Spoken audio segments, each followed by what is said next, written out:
अस्सलाम वालेकुम dear students, कैसे हैं आप? उम्मीद करता हूँ आप लोग सब ठीक ठाक होंगे। आज हमारे ऑनलाइन सेशन का चौथा सेगमेंट है और आज जो है हम इलेक्ट्रिकल इंस्ट्रूमेंट के अंदर इंतहाई इम्पोर्टेंट टॉपिक पढ़ेंगे। तो स्टार्ट करते हैं आज की वीडियो। और आज के वीडियो के अंदर जो हम लोग टॉपिक डिस्कस कर रहे हैं उसका नाम है फील्ड स्ट्रेंथ मीटर। अब फील्ड स्ट्रेंथ मीटर का जो हम पर्पज़ है, जो मकसद है, वो समझ लेते हैं। थोड़ा बहुत आपको नाम से ज़ाहिर होगा कि फील्ड आपके कोई भी मकनातीसियत या कोई भी आपकी फ्रीक्वेंसी फील्ड हो सकती है। स्ट्रेंथ उसकी मजबूतियत, उसकी जो मैग्नीट्यूड है उसको आपने फाइंड आउट करना है। मीटर का मतलब क्या है? ऐसा इक्विपमेंट जो किसी भी फील्ड की उसकी स्ट्रेंथ को फाइंड आउट करने के लिए या मेजर करने के लिए आप इस्तेमाल करते हैं। तो पर्पज़ के अंदर क्या आएगा? To measure the strength of radio frequency signal transmitted by the transmitter. कहीं पे भी जो आप RF कम्युनिकेशन करते हैं तो उसके लिए दो कंपोनेंट्स का होना लाजमी है, जिसमें सबसे पहला जो आपका कंपोनेंट आ जाता है वो ट्रांसमीटर आता है, दूसरा आपका रिसीवर आ जाता है। और इन दोनों के दरमियान जो आपका एक मीडियम होता है उसको आप कहते हो मीडियम ऑफ कम्युनिकेशन, चाहे वो वायर के थ्रू हो या वायर के बगैर हो। अगर वायर के बगैर होगा तो सिग्नल के वीक होने के चांसेस ज़्यादा हैं, इवन के विद वायर भी उसके वीक होने के चांसेस ज़्यादा हैं। अब चूँकि हम इस वक्त हम बात कर रहे हैं वायरलेस कम्युनिकेशन की, तो स्टार्ट करते हैं। आज इसके जो डायग्राम है उसको देखते हैं किस तरह। तो सबसे पहले जो हमारे पास कुछ सेक्शंस आ जाते हैं इस डायग्राम के, उनकी तरफ हम गौर करते हैं। एक हमारा इसका सप्लाई सेगमेंट है जो इस पूरे सर्किट को क्या करेगा? सप्लाई प्रोवाइड करेगा। एक हमारा इनपुट सेक्शन है जहाँ से हम सिग्नल को क्या करेंगे? रिसीव करेंगे। इसके बाद जो हमारा main control, third but not the last segment आ जाता है हमारा कम्युनिकेशन इसके अंदर फील्ड स्ट्रेंथ मीटर के अंदर, जो इसका एम्पलीफिकेशन सेंटर है। अब स्टार्ट करते हैं इसकी वर्किंग। देखें, एंटीना से क्या करेंगे? सबसे पहले हम सिग्नल रिसीव करेंगे। अब सिग्नल किस फ्रीक्वेंसी का, किस रेंज का हमने रिसीव करना है, वो हम इन रजिस्टर्स के थ्रू क्या करेंगे? ट्यूनिंग करेंगे, जिसको आप अच्छी तरह कहते हो फिल्ट्रेशन करेंगे। अब सिग्नल रिसीव होने के बाद आपके पास ट्रांजिस्टर 1 यानी कि Q1 के पास चलेगा, जो कि उसको एम्पलीफाई करेगा, उसको एम्पलीफाई भी करेगा और आगे आपके मीटर के पास ट्रांसमिट भी करेगा।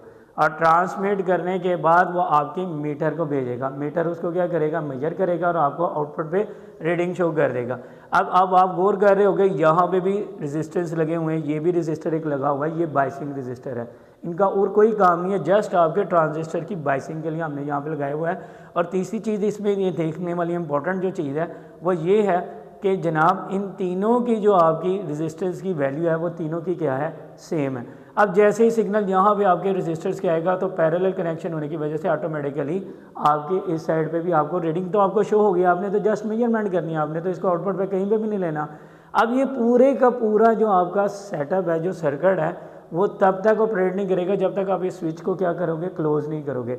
जब आप स्विच को क्लोज करोगे तभी आपके ट्रांजिस्टर को बाइसिंग के लिए यानी कि वर्किंग के लिए सप्लाई वोल्टेज मिलेंगे। और आपको ये भी पता होना चाहिए कि ट्रांजिस्टर आपका वो कंपोनेंट है, जब तक उसको सप्लाई नहीं मिलेगी तब तक वो प्रॉपर वर्किंग नहीं करेगा। तो ये चीज़ आपको यहाँ तक समझ आ गई होगी कि एंटीना से हमने जस्ट रिसीविंग करनी है। रिसीविंग के बाद ये हमारे ट्यूनिंग कंपोनेंट्स आ गए, जिसके थ्रू आप अपनी फ्रीक्वेंसी चेंज कर सकते हैं, इनकी वैल्यूज़ कम या ज़्यादा करके। ये P1 का मतलब क्या? पोटेंशियोमीटर यहाँ पे लगा हुआ है, जो फ्रीक्वेंसी यानी कि बाइसिंग वोल्टेज कम ज़्यादा करके आप अपनी फ्रीक्वेंसी चेंज कर सकते हो जो आपने रिसीव करनी है। उसके बाद ट्रांजिस्टर का काम यह है कि जनाब इसके थ्रू आप अपनी एम्पलीफिकेशन करके अपने मीटर को दोगे और मीटर जस्ट आपको डिस्प्ले करके आपका फंक्शन एग्जीक्यूट कर देगा। अब यहाँ पे बात आ जाती है कि जनाब यहाँ पे D1 जो है ये लगाने का मकसद क्या है? आपको ये भी पता है कि इलेक्ट्रॉनिक सर्किट के अंदर कहीं ना कहीं आपकी बैकग्राउंड लाजमी कहीं ना कहीं मूव होती है। तो जैसे कि बैकग्राउंड मूव करेगी वो डायोड 1 के थ्रू, डायोड D1 जो है वो आपका क्लोज स्विच के तौर पे काम करके उसको दोबारा ट्रांजिस्टर के साथ ऐड ऑन कर देगा। ये तो हमारा हो गया सर्किट। आपको इंशाल्लाह उम्मीद है कि क्लियर हो गया होगा। अब कुछ इसकी एप्लीकेशंस देख लगते हैं कि कहाँ कहाँ पे इस्तेमाल हो सकता है। एयर ट्रैफिक कंट्रोल, एयर जो आपका ट्रांसमिशन कंट्रोल है, जो आपके एरोप्लेन और आपके जो कंट्रोल के साथ आपस में जो कम्युनिकेशन होती है वो भी आपकी वायरलेस होती है, तो वहाँ पे इसकी का इस्तेमाल हो सकता है। RF कम्युनिकेशन, रेडियो फ्रीक्वेंसी यानी कि रेडियो चैनल्स के अंदर जो कम्युनिकेशन होती है वो भी आपकी वायरलेस होती है, वहाँ पे आपका फील्ड स्ट्रेंथ मीटर का इस्तेमाल होता है। इसके अलावा इंटरफेरेंस डिटेक्शन। इंटरफेरेंस डिटेक्शन का मतलब क्या है कि आप एक मखसूस फ्रीक्वेंसी रेंज के ऊपर वर्किंग कर रहे हो और आपके मीटर के ऊपर कोई और फील्ड का असरअंदाज होता है, वो ब्लिंकिंग करता है, तो आप उसकी मेजरमेंट के लिए भी इस फील्ड स्ट्रेंथ मीटर को इस्तेमाल कर सकते हो। तो ये था हमारा आज का छोटा सा लेकिन इंतहाई इंपॉर्टेंट टॉपिक इक्विपमेंट इंस्ट्रूमेंट्स के हवाले से। तो उम्मीद है कि आपको समझ आ होगी। That's all for today, thank you, अल्लाह हाफिज़।